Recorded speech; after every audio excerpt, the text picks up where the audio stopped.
얼마 전에 우리가 이 새벽 기도회 때 욥기를 이렇게 마쳤습니다. 7개월 동안 욥기를 했는데, 제가 욥기를 이렇게 정말 1장부터 42장까지 쭉 보면서 가졌던 그 생각이 하나 있는데, 그것은 욥이 참 큰 재앙을 당했다.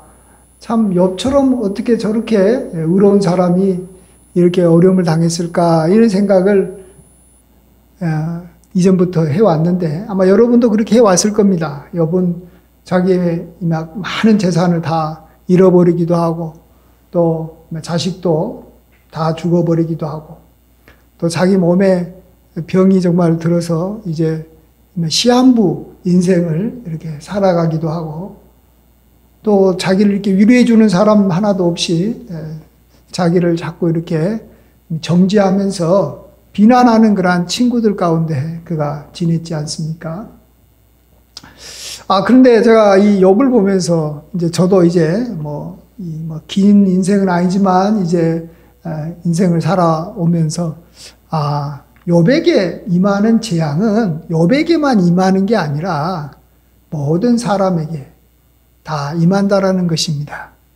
우리도 큰 병은 아닐지라도 다 병이 드는 것이고요. 또 재산도 이렇게 갑자기 다 잃어버리지는 않는다 할지라도 많은 재산들을 우리가 잃어버릴 때가 많이 있습니다. 그리고 우리가 이렇게 이 자녀들에게 대해서 우리가 소망하고 기대한 것들이 다 이루어지는 게 아니라 자녀들 통해서 참 우리가 실망하고 걱정하는 것들이 굉장히 많다라는 것이죠. 나아가서 사람들이 자기 마음을 이해해주고 자기를 격려해주는 그러한 친구들이 있었으면 좋겠지만, 그렇지 않고 도리어 친구들이 나를 비난하고 나를 공격하는 것을 우리가 다 경험한다라는 것입니다. 그래서 욥은 아주 짧은 기간에 그러한 어려움을 한꺼번에 받아서 욥의 재앙이 굉장히 크게 보이지만, 사실은 욥이나 우리나 비슷해요. 우리는 아주 일평생 70, 80, 100세까지 산다면 100세 동안 이렇게만 늘려서 그러한 재난이 아주 이렇게 분산되어 천천히 다가온다라는 것뿐입니다. 우리는 나는 이런 지향에서 나는 결코 예외가 될 것이다. 하나님은 참 선하시니까 하나님께서 다 지켜줄 것이다.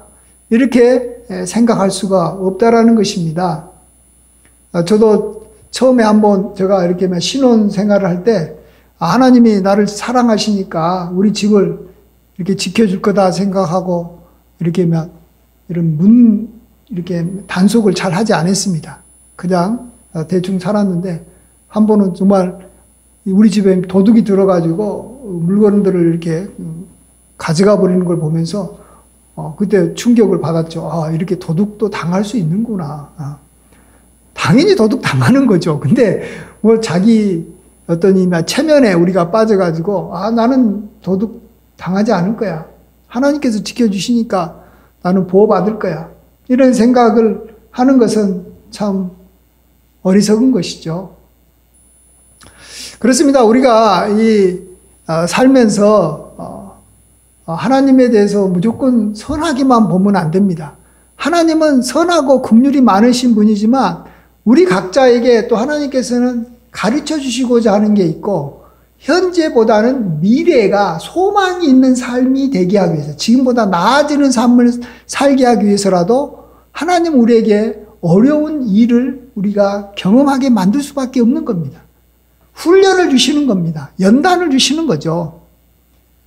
하나님은 참 좋으신 분이기 때문에 우리에게 재앙을 주시고 또 우리로 하여금 깨어있게 하심으로 우리가 점점 이렇게 발전하기를 원하시는 것입니다. 또 현재 우리가 갖고 있는 어떤 문제들도 많이 있기 때문에 그냥 형 상태로 그냥 아무 일 없이 걱정 없이 그냥 지내는 것을 하나님은 결코 그대로 이렇게 내버려 두지 않습니다.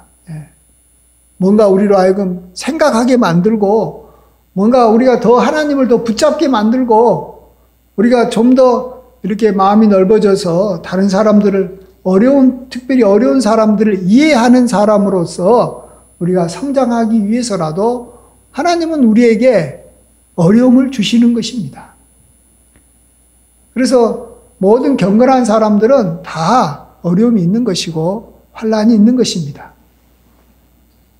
이제 문제는 이러한 환난이 우리에게 닥쳐오는데 이 환난이 우리를 멸망시키지 않도록 하는 것이죠. 이 환난으로 인해서 우리가 망하지 않는 것이 목표인 것입니다.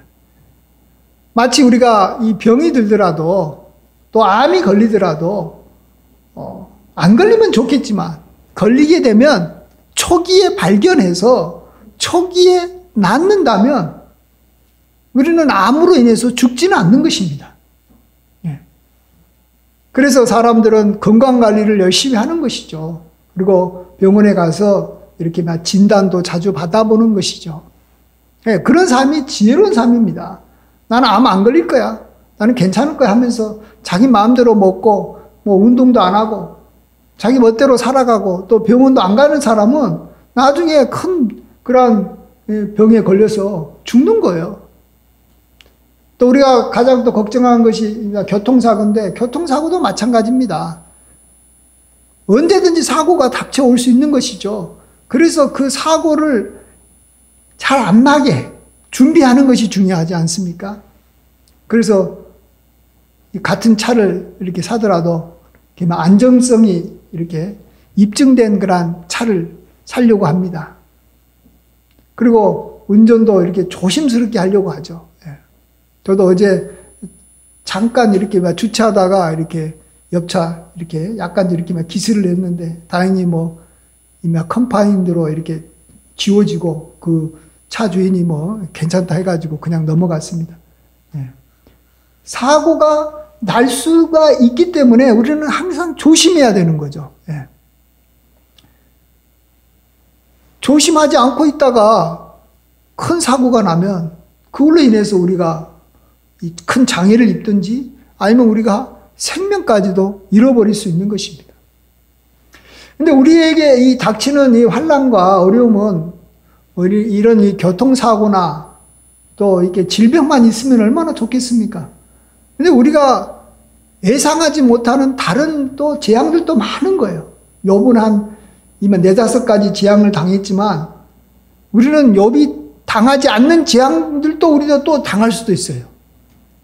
뭐 예를 들어서 우리가 뭐 어떤 사람한테 배신을 당해서 마음에 상처를 입었는데 그것을 그냥 가만히 놔뒀더니 자기도 모르게 이게 계속해서 자기의 마음을 계속 이렇게 찌르더니 어느 날은 잠도 안 오고 갑자기 화가 나면서 이게 우울증에 걸릴 수도 있는 거예요.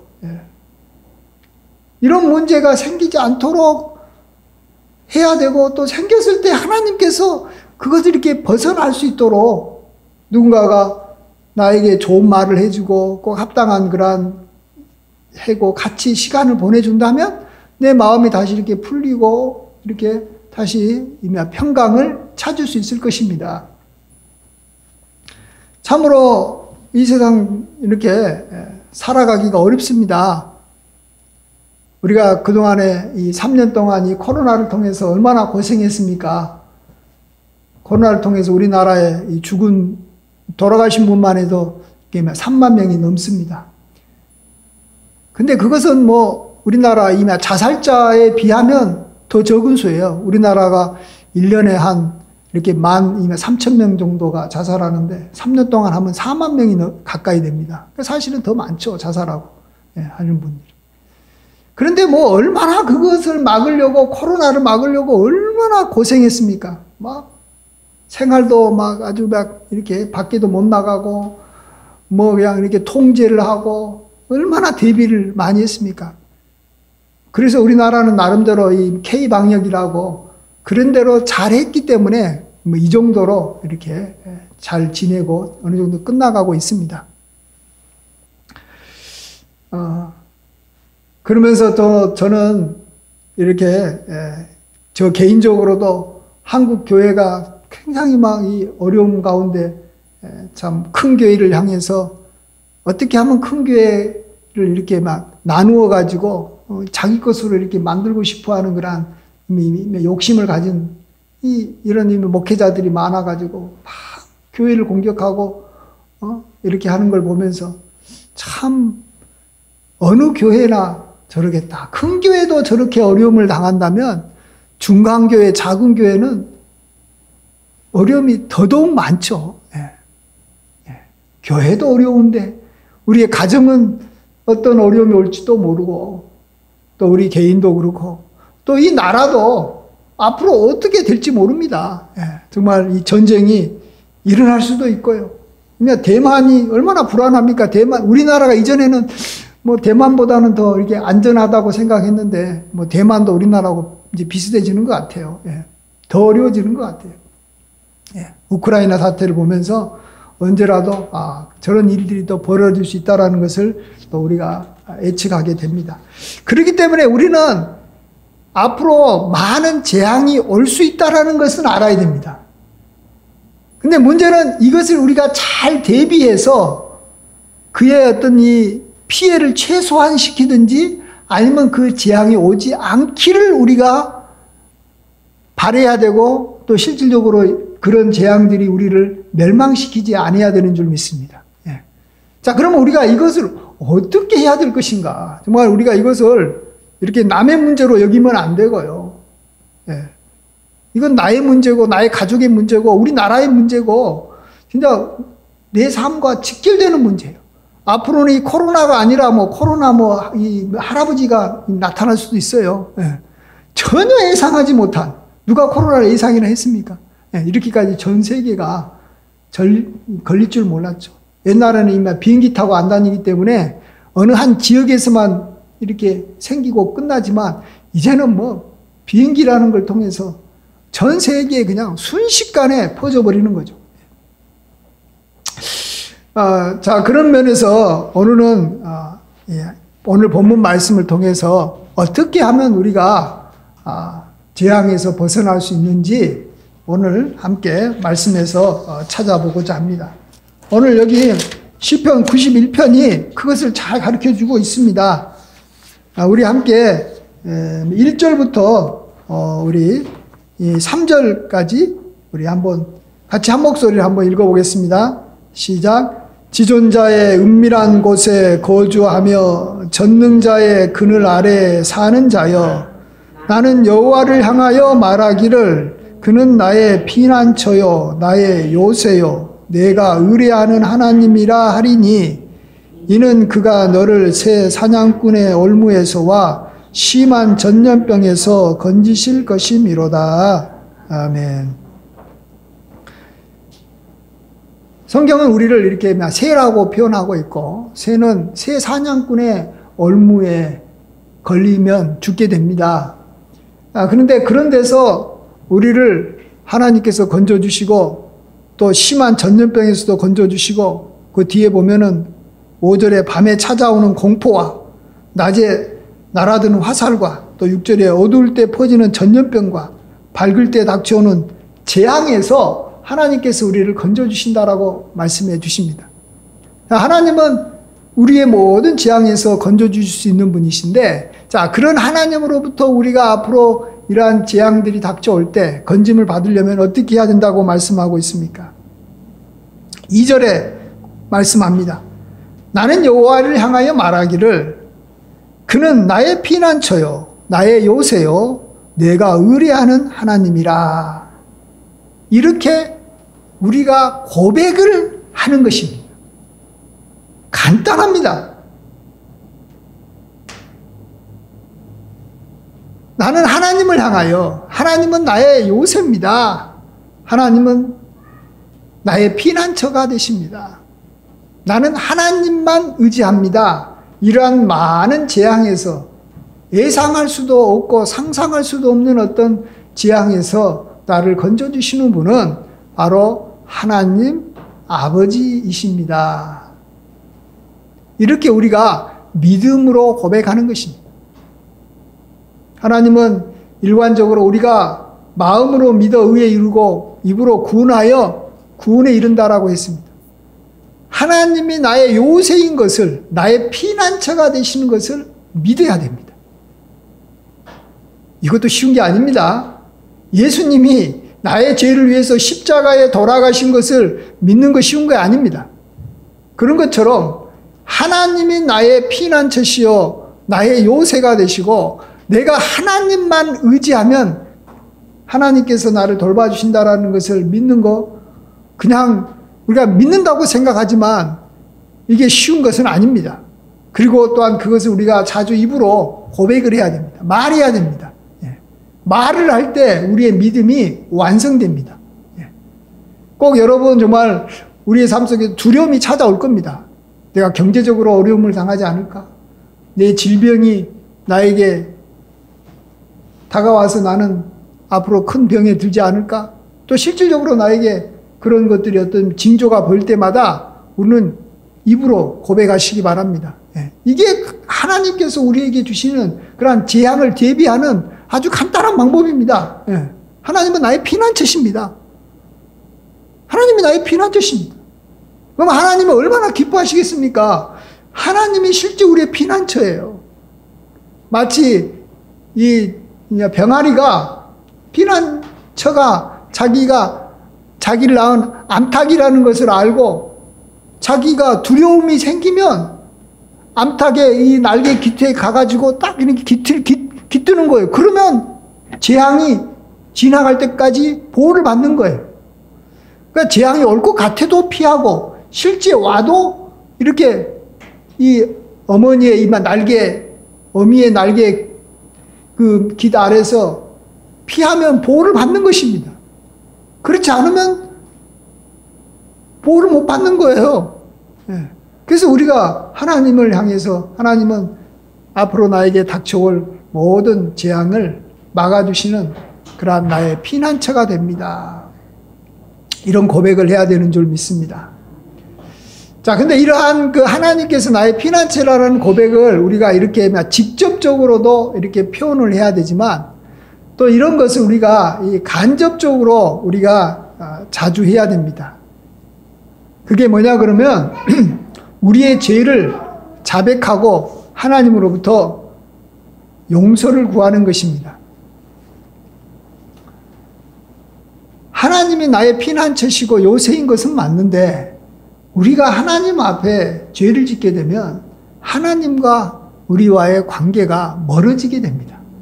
하나님과의 관계가 멀어지게 되면 우리는 자연스럽게 하나님을 나의 피난처로 삼아야 되겠다라는 생각은 하지만 실제 우리 마음이 하나님께로 가서 쉼을 얻지 못하고 실제 하나님의 날개 그늘 아래서 우리가 피하지는 않는 것입니다. 도망가 버리는 것입니다.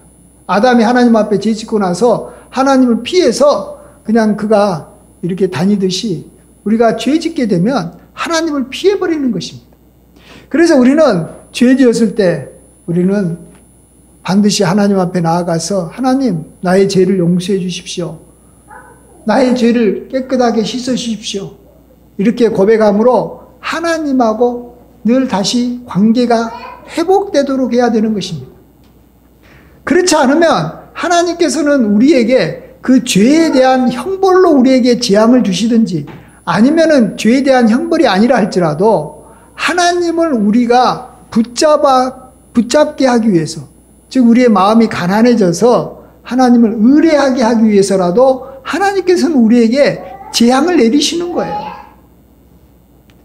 우리 하나님은 우리에게 재앙을 내릴 수도 있고 또 우리의 재앙을 하나님께서 거두어 가실 수도 있는 분이 하나님이십니다.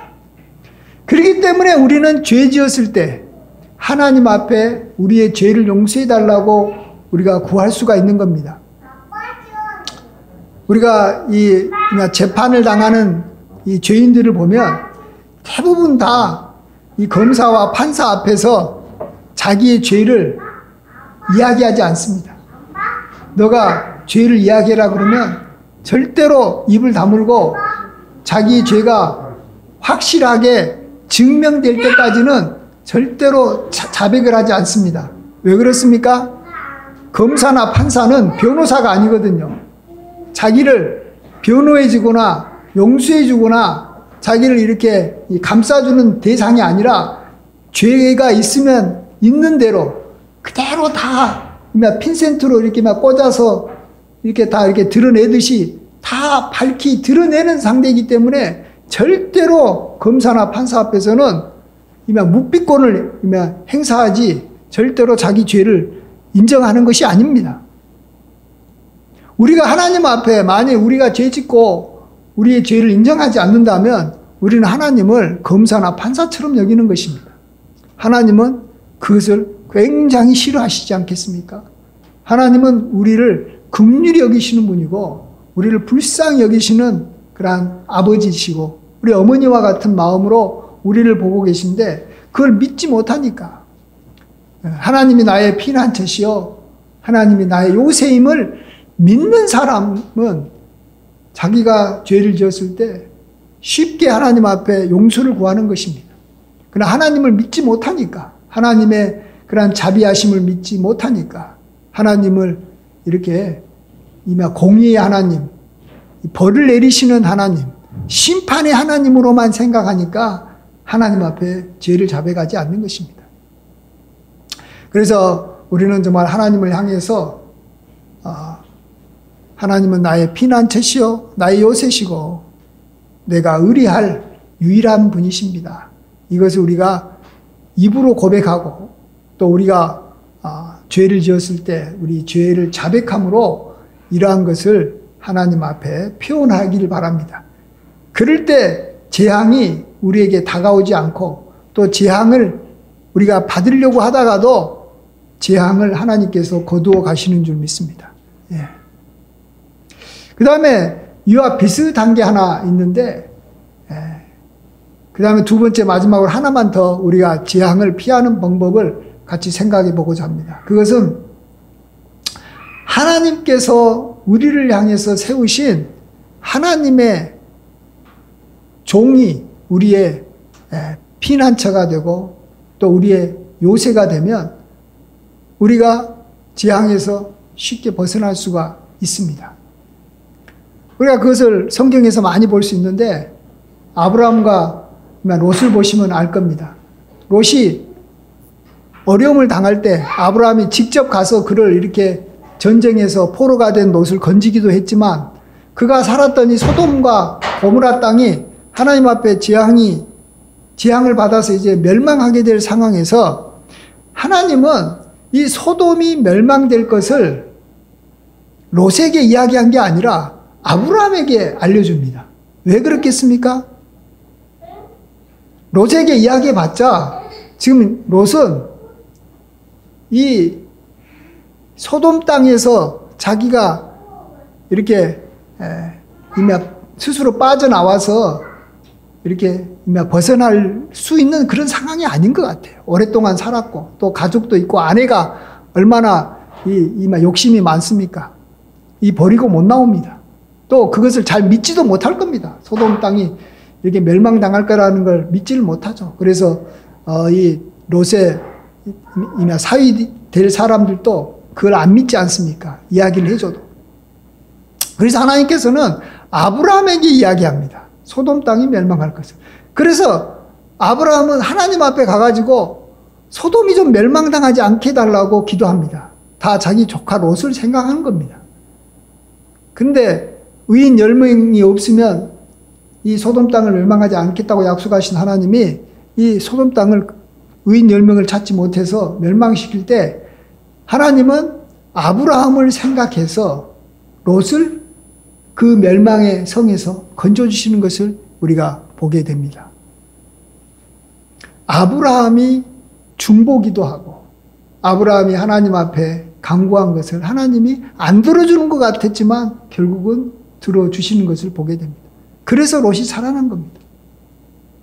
이런 이야기는 참 많이 있습니다. 광야에서 이스라엘 백성들이 하나님이 그렇게 싫어하고 하지 말아라고 하는 우상을 만들어서 그 앞에 절하는 그러한 금송아지 상을 만들어서 절할 때 하나님께서 그들을 전염병으로 그냥 싹 쓸어버리려고 했습니다.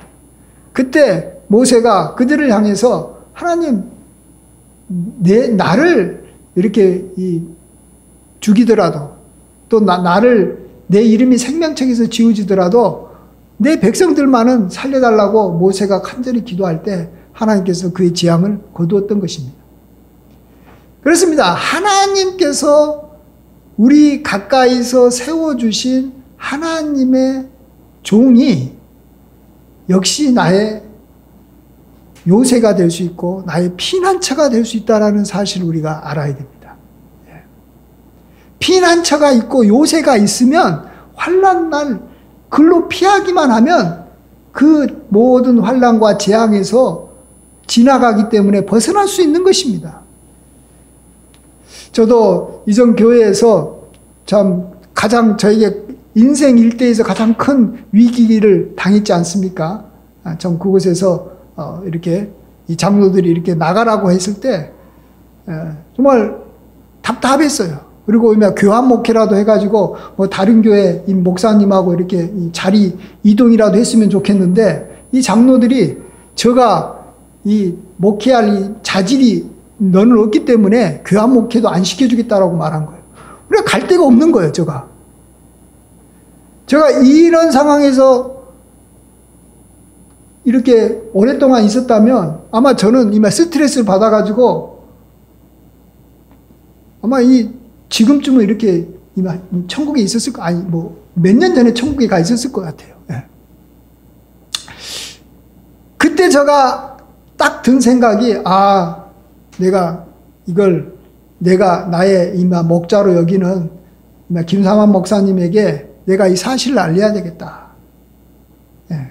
딱 그 생각이 들었어요. 그래서 제가 김상환 목사님하고 이전에 그렇게까지는 이렇게 가까운 관계는 아니었지만 그래도 이렇게 편지를 쓰고 또 장로들이 이렇게 종이 한 장에다가 사인 이렇게 공고서 해가지고 장로 모든 사람들이 이렇게 사인한 그걸 같이 동봉을 해가지고 제가 이 편지를 보냈습니다. 그때 나중에 보니까 원로 목사님이 그것을 받고 바로 하나님 앞에 기도하신 거예요. 그 다음날 새벽에 하나님 앞에 그 새벽 기도 후에 저를 위해서 기도해 주신 거예요. 그럴 때 하나님께서 또 이 사실을 이렇게 기도할 때 원로 목사님의 마음을 감동시켜서 서울로 이렇게 데려와서 개척을 좀 해야 되겠다라는 그런 마음을 우리 원로 목사님 마음에 주신 거예요. 그래서 제가 살아난 거예요. 그래서 제가 어려움을 당해가지고 한 3개월 정도? 한 2개월? 그때까지만 이렇게 내가 이렇게 힘들어 했지, 이제 한 3개월 후에는 다시 제가 이제 새롭게 개척하느라고 소망 가운데 살았기 때문에 제가 몸도 마음도 다시 회복되고 새로워질 수 있었던 것입니다. 저는 그걸 보면서 정말, 그렇구나. 나에게 하나님의 종이 있어서 내가 그에게 나의 어려움을 이야기하고 이렇게 알려주니까 그가 하나님 앞에 나를 위해서 기도를 해서 내가 살았구나. 그래서 하나님께서 나를 이렇게 인도해 주셨구나 하는 것을 제가 몸으로 경험했습니다. 저는 제일 걱정되는 게 하나 있는데, 이제 원로 목사님이 돌아가시면 내가 앞으로 어떤 어려움이 당했을 때 그 어려움을 이렇게 내가 이야기하고 기도 부탁할 사람이 없으면 어떡하지? 이런 생각을 합니다. 굉장히 중요합니다. 나이가 들면 들수록요, 자기를 위해서 중보 기도해 주시는 하나님의 종이 근처에 또 자기하고 관계가 끊어질 가능성이 굉장히 많습니다. 나이가 들어서 돌아가실 수도 있는 것이고. 그래서 이렇게 사사시대 보십시오. 사사시대 때 언제 그들이 환난을 당하냐고 그들은 항상 죄 지었지만 사사가 살아있을 동안에는 평온했습니다. 왜 그런지 아세요?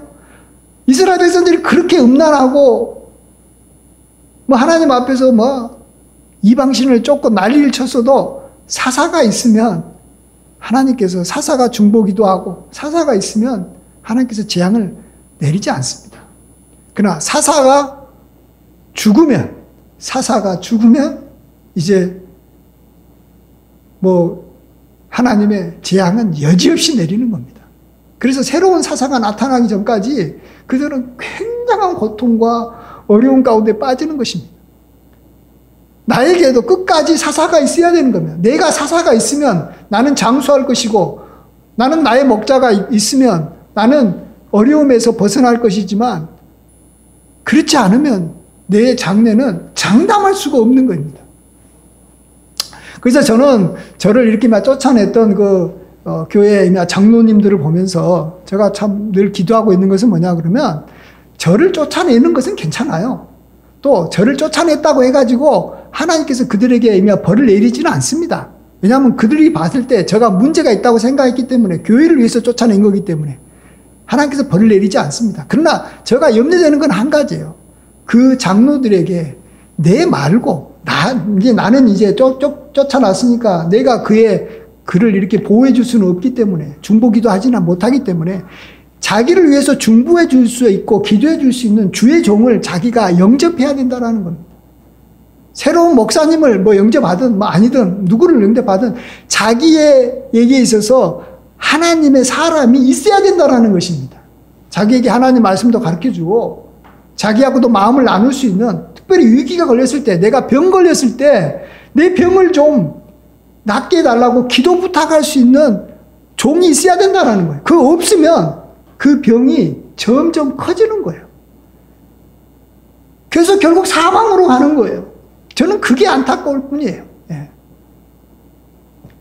근데 그런 것들이 우리들에게도 언젠가는 닥칠 수 있는 겁니다. 그래서 우리는 하나님이 나의 피난처시고 요새시다라는 거 늘 입으로 고백하고, 우리가 하나님 앞에 기도해야 됨과 동시에 또 하나님께서 실질적으로 우리 가까이에 나를 만나게 해주시고 연결시켜 주신 하나님의 종이 있으면, 그를 보고 나를 갖다 괴롭게 하는 사람이다, 나를 갖다가 막 힘들게 하는 사람이다, 이렇게 보지 마시고, 그는 나의 요새고 그는 나의 피난처다. 지금은 내가 환난을 안 당해서 그가 그렇게 필요하지 않을지 몰라도 막상 정말로 어려움이 닥치게 되면 그의 기도가 필요하다. 하나님은 그의 기도를 들어주시고 그래서 나를 보호해 주실 것이다. 이런 생각을 우리가 하면서 살아야 됩니다. 그러면 우리 앞에 어떤 어려움이 올지 모르겠지만 그 어려움이 우리를 멸망시키지는 않습니다. 병 들 수도 있어요. 그러나 그것 때문에 죽지는 않습니다. 교통사고 날 수도 있지만 교통사고로 인해서 약간의 이렇게 상처는 입어도 그 때문에 병원에 평생 입원하는 일은 없습니다. 하나님께서 지켜주시고 피할 길을 다 마련해 주시는 줄 믿습니다. 이게 하나님께서 우리를 재앙에서 건져주시는 그런 방법입니다.